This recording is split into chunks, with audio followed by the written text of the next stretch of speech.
但是他不管，还扑上来搂着我。我被大坤强奸了。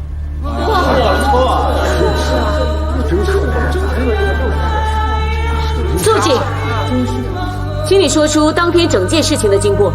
反对，就算被告真的有被死者强奸，也与本案案情无关。法官阁下，被死者强奸是我当事人选择开枪的关键原因。反对无效，辩方可以继续。廖碧芝，请你详细描述当天的经过。那晚，大坤浑身酒味，到店里来买啤酒。我拿啤酒的时候，他突然抓住我，说要我陪他一起喝。我不肯。说实话，很快回来，但是他不管，还扑上来搂着我。然后呢？我拼命挣扎。再接下来呢？接着他很用力抓住你，你想推开他，但是做不到。然后你很害怕，就拿啤酒打了他一下，他突然就像疯了一样，很用力的把你打到地上，是不是？是。你很痛，你痛得站不起来，他就一步一步的逼近你，你很怕，拼命往后躲。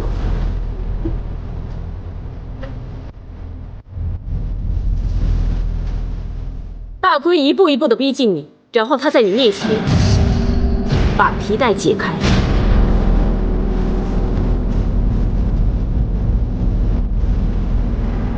接着开始摸你。够了，不要再说了！肃静！你想要把他推开，想大喊，但是他右手捂住了你的嘴，还很用力的扇你耳光，之后把你衣服扯破，最后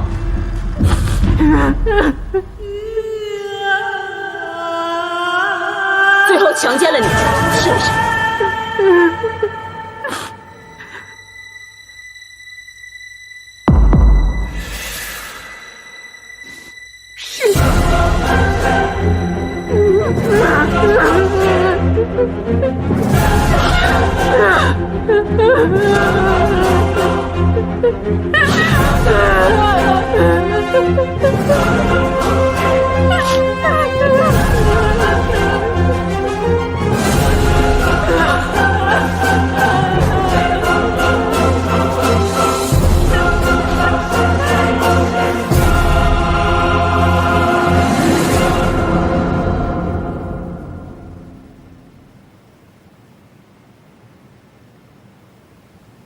请控辩双方做结案陈词。有人认为死者是个恶霸，做了很多坏事，他死有余辜。但是裁决应该着重考虑案件的性质及事实，而不是死者的品格及行为。开一两枪还可以解释为受情绪影响是误杀，或担心死者做出攻击性行为而自卫杀人。但是连开6枪是6枪，6枪绝对远远超出了自卫所需要的武力。再加上案发当时死者喝醉了，已经失去意识，被告并不是真的受了那么大的威胁，他朝一个反抗能力极低的人连开6枪，很明显是要置他于死地。所以我恳请陪审团判被告谋杀罪名成立。死者张荣坤恶名昭彰，前科累累，具有严重的暴力倾向，而且经常随身携带致命性武器，极有可能患有躁狂症，是一个非常危险的人物。他就像一枚定时炸弹，随时会爆炸。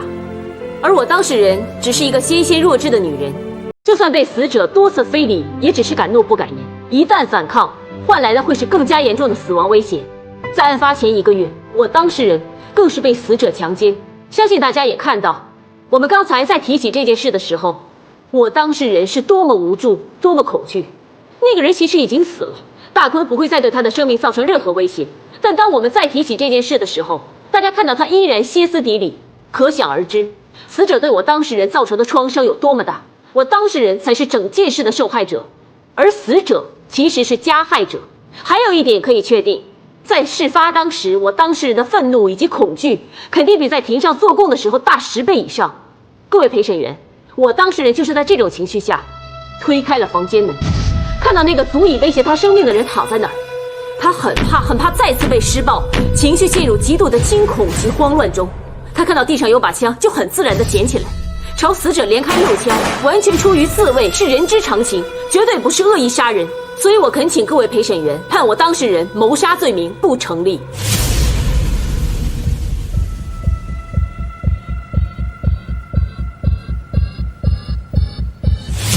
陪审团可以退庭商议。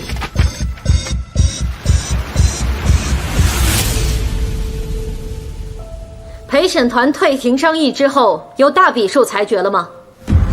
有，陪审团以7比2大比数通过，裁定被告谋杀罪名成立。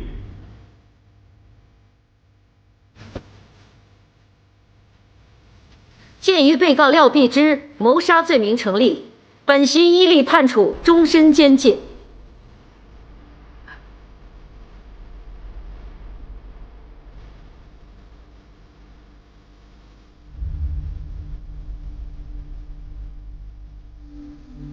好好照顾自己。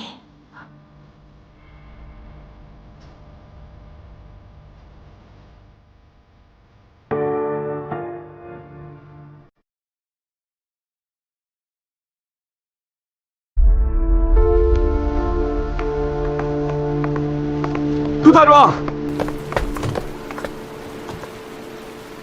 谢谢。我只是做我该做的，其实我应该跟你说声对不起，我帮不了阿芝。是你让所有人都明白阿芝的痛苦，知道阿芝是一个好人。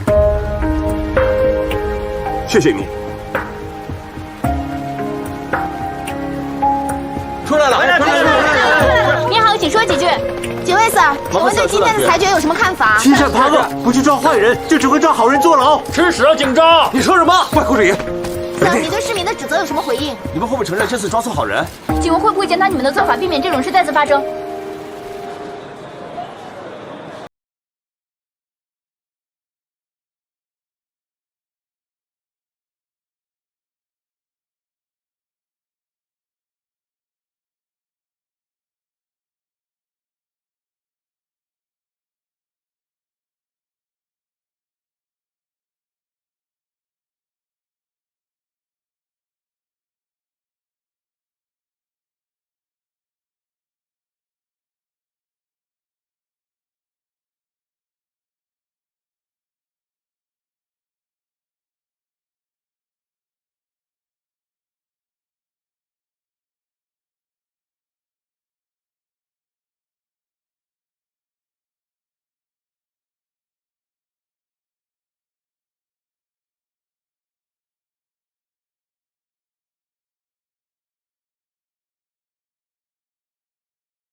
足够 ，OK？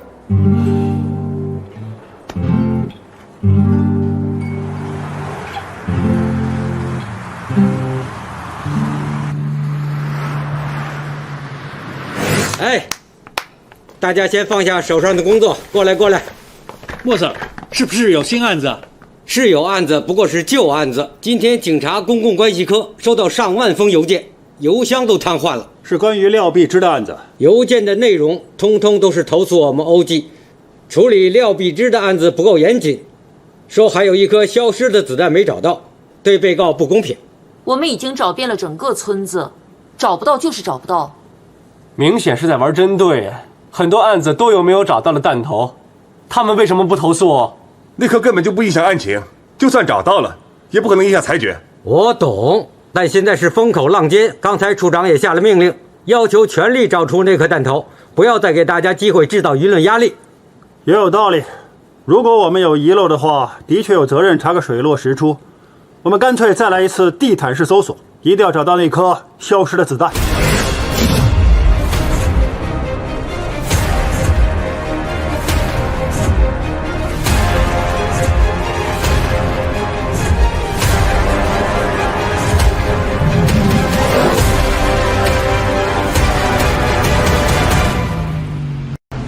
Sir， 搜了6个小时都没发现，任何一个有可能的地方都反复搜过了。Lisa， 我们收队吧。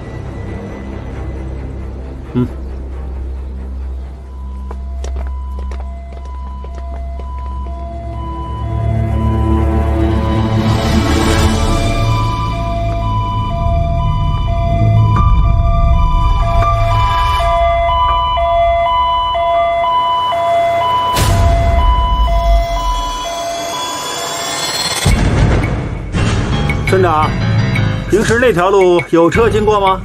那不是一条通车的路。诶，我从杂货店窗户看出去，看到一辆救护车经过。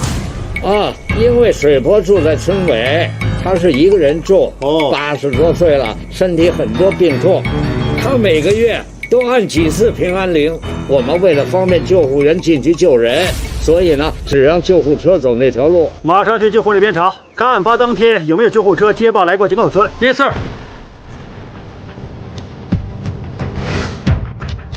这张是5月20号的驻车记录，上面有所有驻车时间、地点和车牌号码。我想检查一下 A402这辆救护车。Mr.， 我们到底要查什么？根据出车记录，在案发当天，这辆救护车有到过井口村，接了水婆去医院。而杂货店后面的路是通往村尾的必经之路，除了救护车，没有其他车辆。你怀疑弹头飞到了这辆车上？这是唯一合理的解释。弹头穿过玻璃飞了出去，刚好击中了那个时间进村的这辆救护车。救护车把弹头带离了井口村，所以不管我们再怎么地毯式搜索，在村子里都找不到弹头。现在我们就仔细的搜查这辆救护车。Yes sir。救护车通常会定期检查，如果弹头卡在里面，救护员应该早就发现了。任何角落缝隙都不能放过。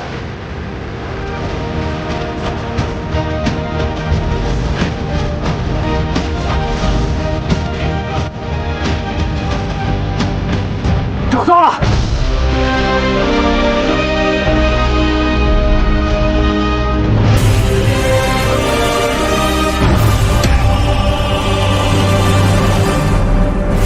那 Sir， 法证和军械的鉴证报告出来了，证实那颗消失的子弹是从凶案手枪射出的，而上面的血迹跟大坤的 DNA 吻合。立刻通知律政司，说我们找到关键的新证据。辩方律师知道这个消息，一定会要求上诉重审，那廖碧芝就有机会洗脱谋杀罪。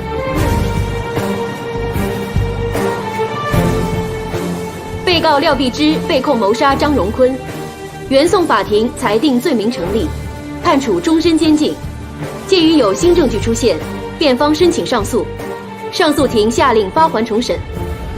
法官阁下，各位陪审员，这个案子之所以受到社会关注，除了因为被告的遭遇备受大家同情之外，还有案件中那颗一直没有找到、推断从死者下巴射入贯穿脑盖致命，再射穿玻璃飞到窗外消失的子弹，也成为了争议的话题。本案的凶器是一把.38维伯利转轮手枪 MK6， 最多可以上6发子弹。法证人员证实，现场总共开了6枪。根据法医报告，致命伤是头部以及胸口的2枪。当时在现场总共找到5颗弹头，大家都认为没有找到的那颗弹头对案情没任何影响，所以在原审的时候，所有人，甚至我当事人也认为这6枪是同一个人开的。但是随着警方找到这颗消失的子弹，我们终于知道真相并不是这样，杀张荣坤的根本不是我的当事人廖碧芝。法官阁下，接下来我想传召找到这颗消失的子弹的有组织罪案及3合会调查科高级督察沈维利先生，跟我们一起重组真相。沈维利高级督察，请你说说找到这颗子弹的过程。警方重新展开搜查，希望能够找到这颗消失的子弹，但是可惜我们动用了几十名警员地毯式搜索，也没有发现。最后我从案发现场窗户上的弹孔往外看，刚好看到杂货店后面的小路有辆救护车经过。我们查了消防那边的记录，发现案发当天的确有救护车途经那条小路去接一位病人。我推测子弹是射穿玻璃飞到了房子外面，恰巧击中了一辆救护车。救护车将弹头带离现场，结果我们真的在一辆救护车的挡泥板上找到了消失的子弹。事后经过化验，证实子弹是从凶器手枪射出，上面的血迹跟张荣坤的 DNA 吻合。接着我们立刻查询救护站的记录，确定救护车到达病人家的时间是下午3点05分，也就是子弹射出的时间大概是3点到3点03分。之后我立刻回警署查资料，超市监控录像显示，这段时间被告廖碧芝跟男朋友李世华在超市买东西。换句话说，被告回杂货店之前，那把枪已经射出第一发子弹，开了一枪。经法证报告证实，那一枪直接射穿张荣坤的头部，导致他当场死亡。所以，廖碧芝到达现场的时候，张荣坤其实只是一个死人。那既然第一枪不是我当事人开的，请问这一枪是谁开的？由于案发现场没打斗痕迹，相信当时除了死者，杂货店后居没其他人，而凶器手枪是属于死者的，唯一合理的推断，开这一枪的人就是死者。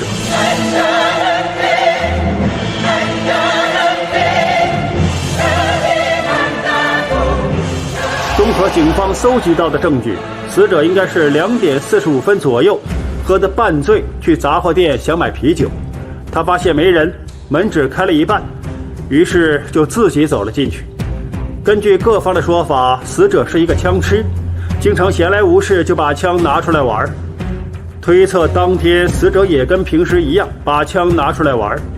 谁知道在这个过程中，那把枪走火，子弹从他下巴射入，贯穿头部，导致他当场死亡。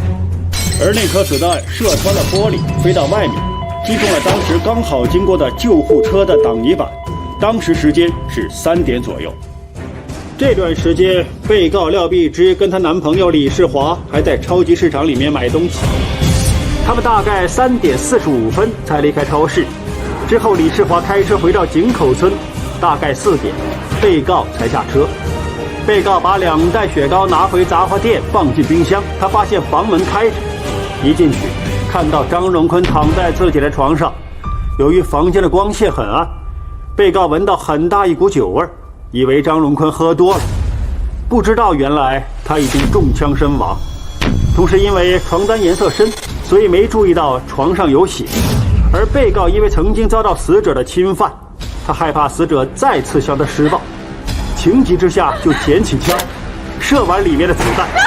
当然情急之下他没有一枪一枪数，所以大家以为他开了6枪，其实只是5枪。之后被告冲出杂货店，跑到菜田找李世华，大概4点15分，七婆到店里买东西，发现凶案，于是报警。那为什么之前你们没发现这些？首先，死者玩枪走火的时候，刚好有辆救护车经过，发出的警笛声盖过了枪声，所以村民没有留意到第1声枪响。同时因为新界一带经常会放鞭炮，所以之后5枪响起的时候，村民只是以为有人放鞭炮。另外，死者的手掌刚好被子弹射穿，所以挡住了他开枪的时候留在手上的火药痕迹，因此法证报告一直没有发现死者之前有开过枪。谢谢你，沈 Sir。这颗消失的子弹可以证明致命一枪是死者自己开的，我当事人之后开的5枪只是击中死者的尸体，他根本没杀人。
人都说你是英雄，你怎么看啊？我不是英雄，我只是一位律师，尽律师的职责而已。真正的英雄应该是几位欧记警察，多亏他们锲而不舍找到那颗消失的子弹，才可以还廖碧芝一个清白。李 Sir， 钟大壮在夸你。他是在夸我们欧记。他叫欧记来夸你啊！我去开车，谁跟我去？一起。内 Sir， 谢谢。应该我说谢谢，在记者面前这样夸我的同事。我只是实话实说嘛。其实这次这个案子，你的功劳非常大，我也是实话实说。